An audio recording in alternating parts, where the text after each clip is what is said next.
So, what is this becoming? This is like a yearly thing. Well, we have to do that. We You have have to to come do. visit one time. That's right. We have to do the Hambletonian interview. Hopefully, like in 20 years, both of us are just as relevant in the Hambletonian.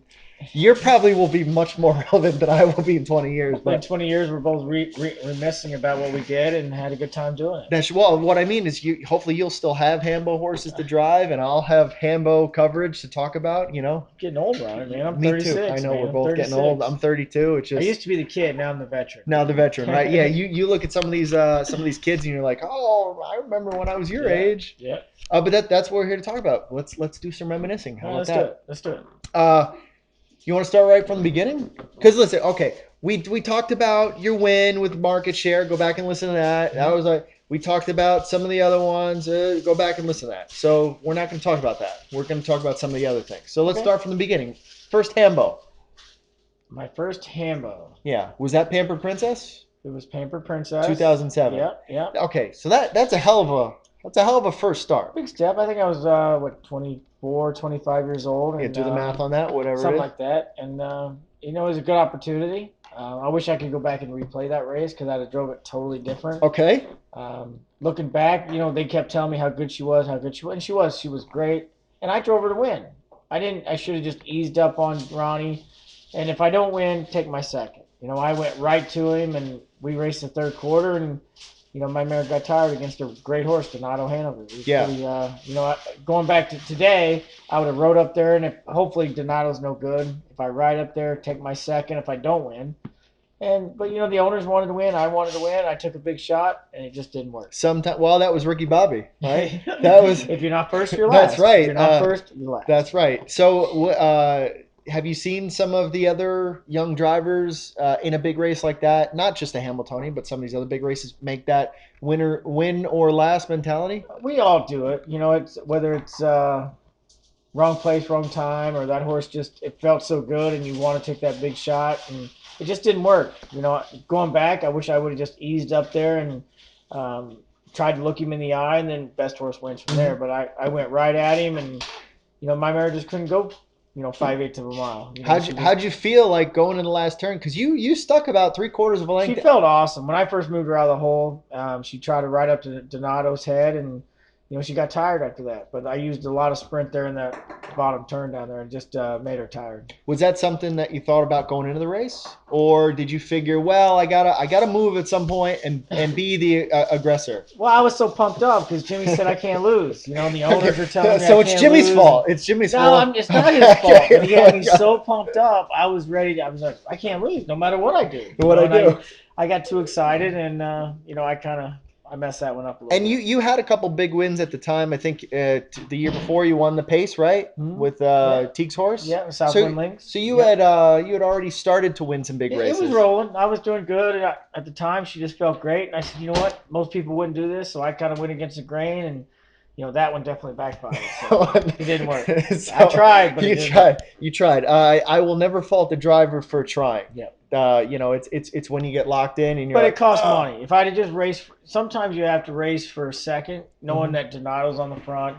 Looking back, if I'd have just eased up there and take my second, nobody would have been upset. It would have been great for the filly, Pampered Princess, and she would have got to have a second Hambo. Did I cost him money? Yeah, a little bit I did. So that's how I look at it. Now the next year was another. I mean, you had 2 in a row back-to-back powerhouses you were fighting against. The next year was Dewey Cheatham and Howe, right? And you had Crazed. I had Crazed for the Antonacci group. Great group to drive for. He was a good horse. He was going in there. He didn't really race at 2. I kind of picked him up early there at 3, and he was working through the classes, and he got on a roll. And it was pretty funny. Snitker, he was on the front in that race, and I forget who said something to him, but he said, how nervous you knew Timmy Tetrick's on your back. Everything that he's doing that year was on a roll. He was winning everything.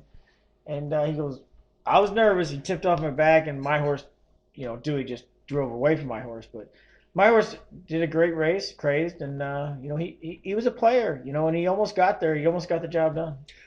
Going in that race, and we see it a lot, the 1-2, you had the post 2, Ray had the post 1. Yep.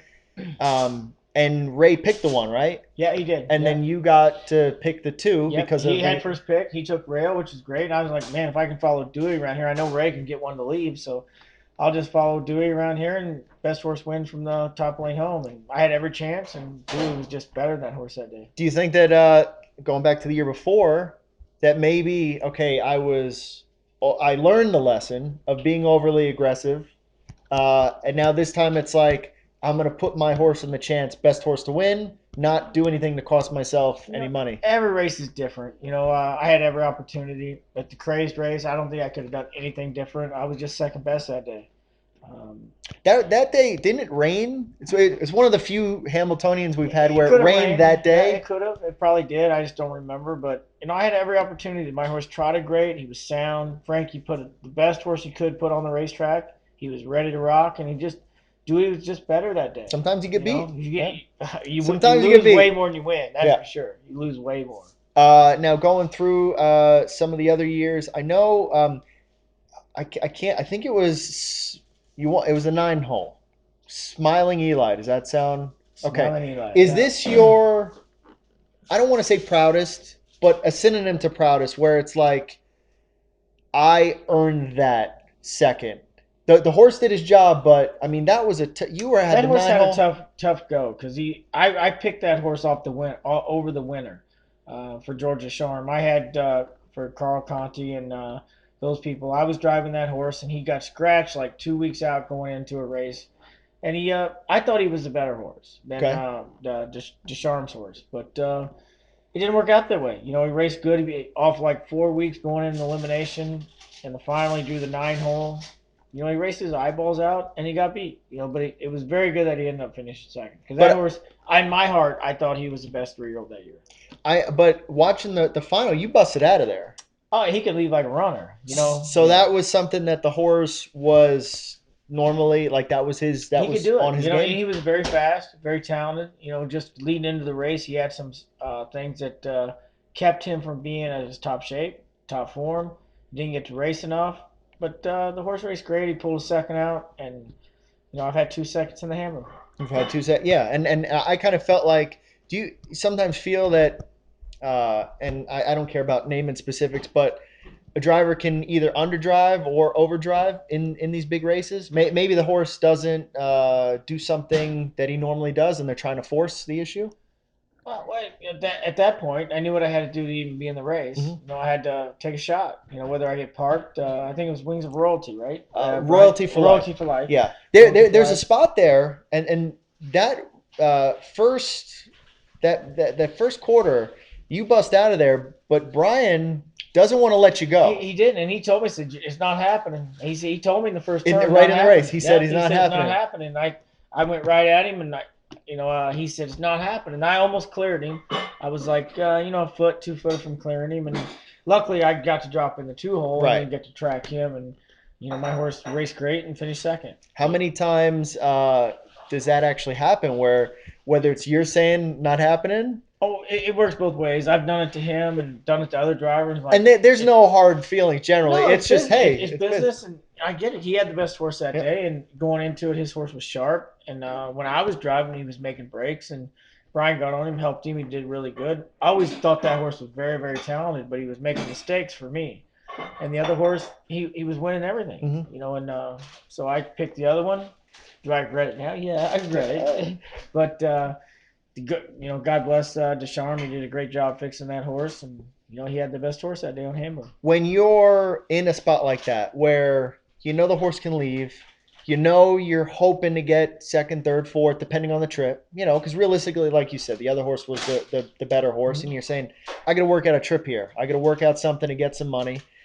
Are you hoping that maybe the rail horse, Royalty for Life, isn't as fast off the gate? Are you trying to clear? Are you hoping that are you just looking for a hole, or are you trying to get the lead? Well, going into it, at the quarter pole, if I'm following, Brian's horse, I was tickled to death. Mm-hmm. I thought maybe I could loop him, let him remove, do whatever. But it worked out. I got to drop in behind him, and because we left hard. I mean, it was 26-2. It was a spread. It was rolling. The first day we were rocking. We were getting on it, and I got in behind him, and my horse had enough go to be second. He actually raced really good that day. I mean, after all that, he did get tired, but he held on to be second. So. Taking away all of these big races, sometimes that first eighth, is that the hardest part of the race? Getting them off the gate? A lot of times the races are won in the first eighth. Position means everything, and especially this day and age in racing, you have to be close. A lot of horses don't come from the back, because mainly the best horses are up close. So, to get that position was key for me to be second that race. Now, 2000, I think 2014, 2015, there was, I don't think you had ones that were up in the pack. And then, again, we talked about 2016.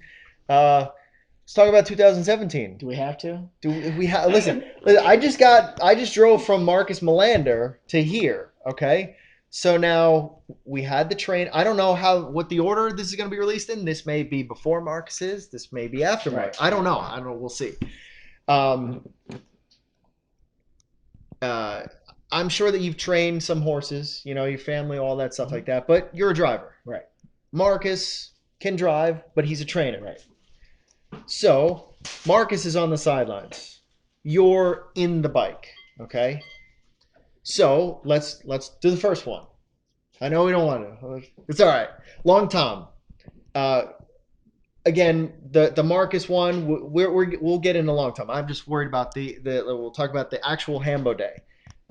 Pretty confident going in, right? Very confident, yes. I mean, good-looking horse, solid horse. Yep, very confident.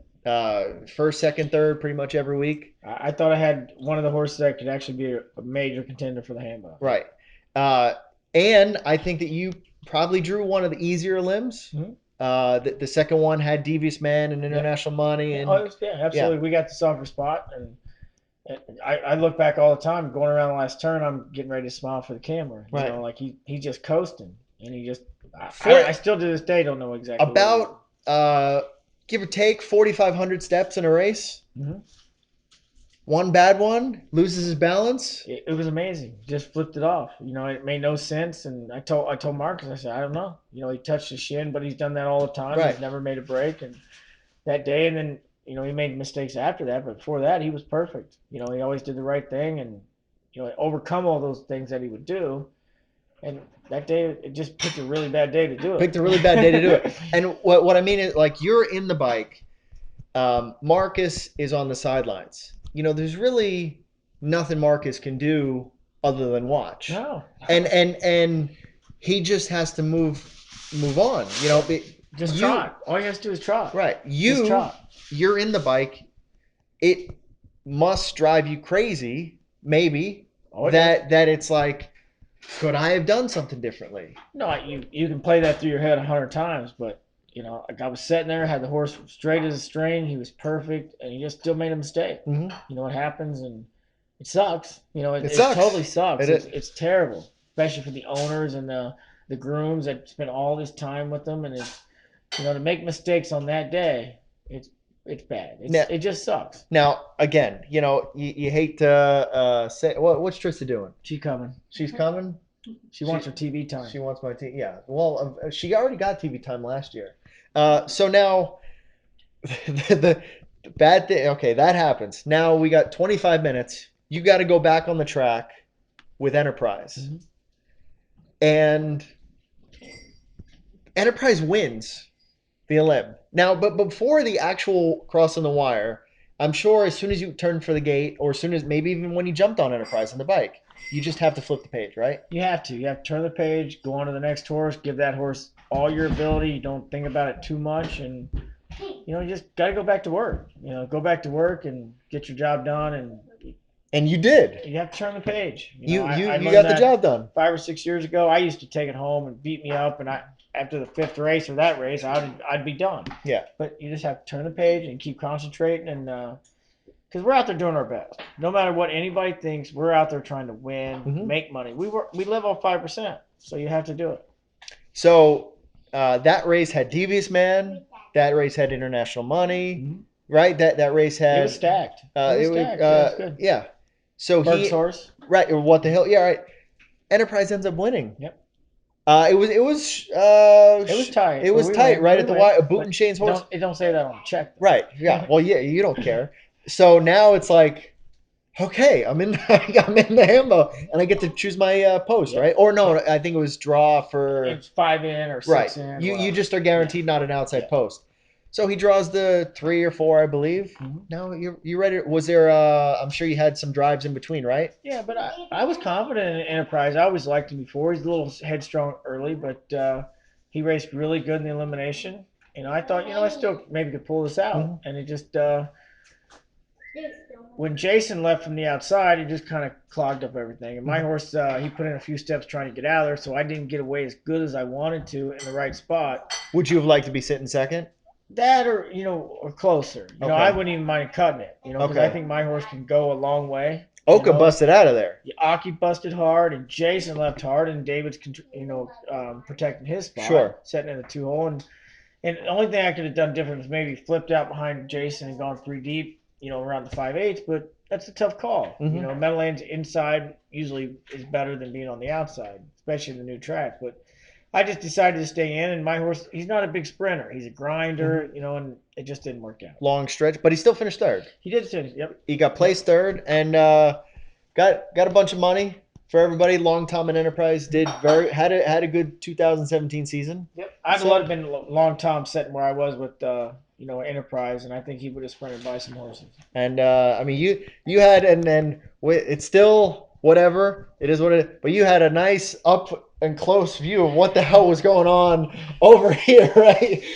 Yeah, there was a lot of things going on. A lot of It things. was a mess. Did anybody actually ask you, or you like it has nothing to do with you? Because I was behind it. They never asked me. So I just I sat back and watch it, and the outcome is what it is. Being that you weren't involved in any of the decision, because none of it, you were just there. So really, all the placings really don't affect you, right? At this point out. So you come back in. Did you know that they were looking at something, or you just didn't even? You were racing. It's so I knew quick. they were going to look at it, because there was a lot of confusion, and they had to have an inquiry, and they did, and that's a tough spot for the judges. A big race, $1 million race, and national TV. There was a lot of things going on, and were you standing by the TV with everybody else? Did you go in the driver's room? I don't remember exactly where I went. Probably went back in the driver's room, get my glasses cleaned off, get ready for the next race. But it's a tough call for the judges. I'm glad I'm not in their shoes. You're glad you're not in their shoes. Overall, 2018. How's everything been? How's the winter? Did you take some time off? I did. I just actually raced Dover all winter, and then took the weekends off. Okay. Had fun with the family. Okay. And pretty much we stayed close here because Trista's in school now. So. Sure. But that was about it. Just stayed home and enjoyed it. I'm surprised Trista didn't come get her TV time. What'd she go upstairs? She was right here, right in the middle. She brought stuff to color. Okay, so now Mom must have told her, said you gotta go. There we go. So now we're ready to rock for 2018. I'm ready. Good. We're refreshed. Feeling good, happy. Got some young horses coming that look okay. Okay. Hopefully I can find that really good one somewhere. Trista, come say hello. No. Come She don't want to say hello. No. She's in school now, and she ain't got time for it. She's all grown up. She's all grown Too up busy. now. Yeah. What it is probably is she's at that age now where daddy probably embarrasses her. Yeah. Right? Do I embarrass you? She used to love. Yep, that's it. She loves. Busted. Yep. 2018. What are some of the highlights that we're looking forward to, or horses that we're looking forward to? No really standout horses. I do have Nutcracker Sweet that I really like for Jimmy Tacker. He's actually a half brother to Sweet Lou. Okay. Got some young trotters that look okay. Okay. We're doing all right. Right now I have Sharton, which Sharton in that mare of Jimmy King. Yeah. She won. surprised me. She won Didn't Miami. she, She won the Matchmaker. She's set some track records the other day. That was. She's President Surprise. She's done really good, and good for Jimmy and Joanne, and kind of home team. So it's good. What do you think about her schedule as far as the pacing fillies don't really go after the pacing colts that much, right? It's tough for the age mares to go against those age pacers, but there's 4 or 5 races for the mares, and when they're good, they can make $500,000 in a year if they win everything. So that's really good. And, I'm still looking for that great trotter. I've got some nice trotters that I've driven that are nice horses. We'll just see if they can stretch out, grow up, Develop. and be competitive on that Grand Circuit level. Well, there's like you said, there's some of them that are at the level, and now they all gotta make the move up. Even the top ones next year, they all gotta. You're all pushing each other. They got to be able to get stretched out and then keep going forward and get better and better and be able to turn the page. Yes, and even horses have to be able to turn the page. That's right. Horses, drivers, overall. So I mean, listen, Tim Tetrick's always going to have a good year, generally, right? We hope. Well, I hope. We hope. Yeah. It's never good enough. Right. It's never. Well, listen, you gotta if it. That's the whole point of this thing. If you're not if you're happy with just okay, then you're going to get beat by somebody else For sure.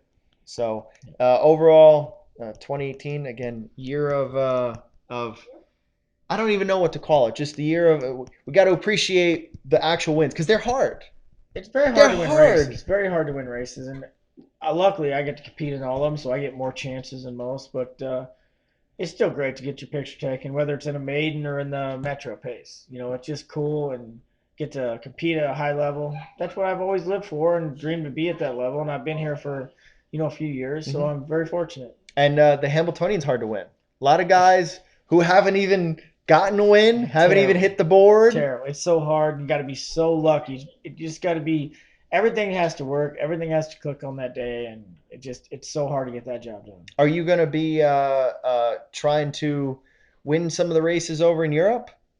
I haven't been invited yet. Listen, you took the winter off. You could have been over in France. Yeah, I should have went to Australia. You should have went to Australia and do all this. Those trips that I've gotten to take, I've got represented United States in the World Driving Championship. Mm-hmm. One of my best times ever. Me and Ash, my wife, got to go. Amazing trip, and I would have went again, and hopefully I get to go again. Those getting to meet new people and getting to get out there in the world, it's really amazing. I think I followed Marcus that whole time. I mean.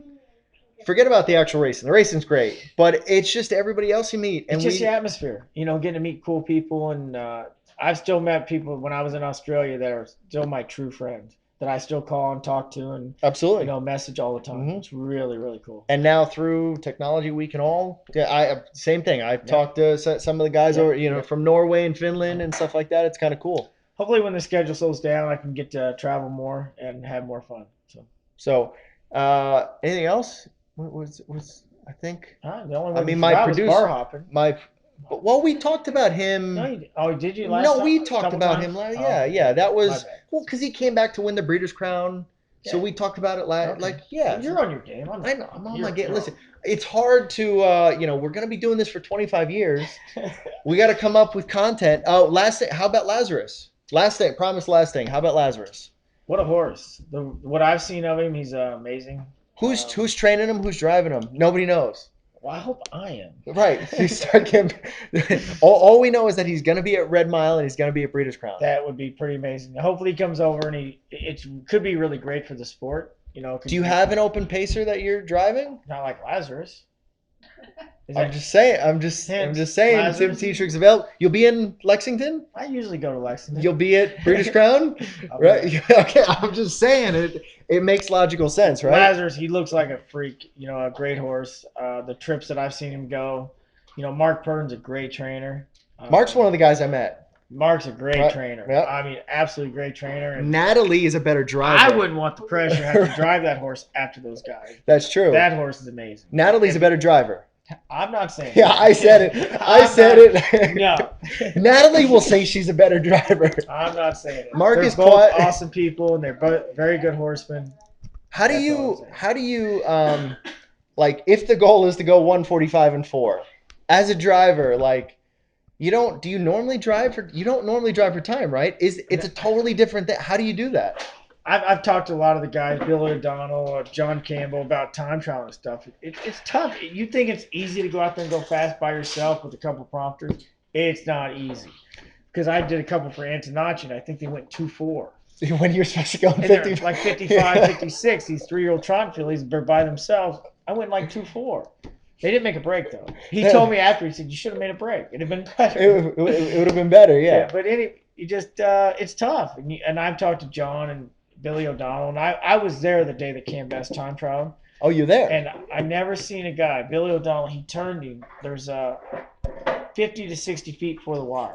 He didn't come like from the 3/4 pole. He turned right 50, 60 feet, and he was Just gone. Gone. And the prompter was useless. Yeah, useless. They're But useless. he saved all his energy, that horse, and he was gone. It was pretty amazing to see that day. I was actually there right on the edge of the fence watching that. I mean, that was what, 93, I want to say? 96? So how old were you then? That was 22 years ago. Oh, man. 15? 15? I don't think I 15. Graduated in 96 in 8th grade. So I was Math 8th grade. is hard between all of us. 8th grade. Yeah.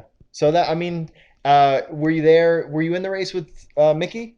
Yeah, no, I wasn't. I was watching it. Yeah, I didn't have a drive in that race. So you got to watch the 2 time trials. I was there. And I just think it's like you said, it's kind of hard to. I was my jaw dropped whenever Mickey did what he did, because it's so hard to do that. Yeah, so hard. What's more impressive, Sebastian or Mickey? Mickey. Why is that? Just because that group is so tough, not taking nothing away from Sebastian K, but that group that weren't as strong as him. He kind of got to the lead, and he could keep floating all the time.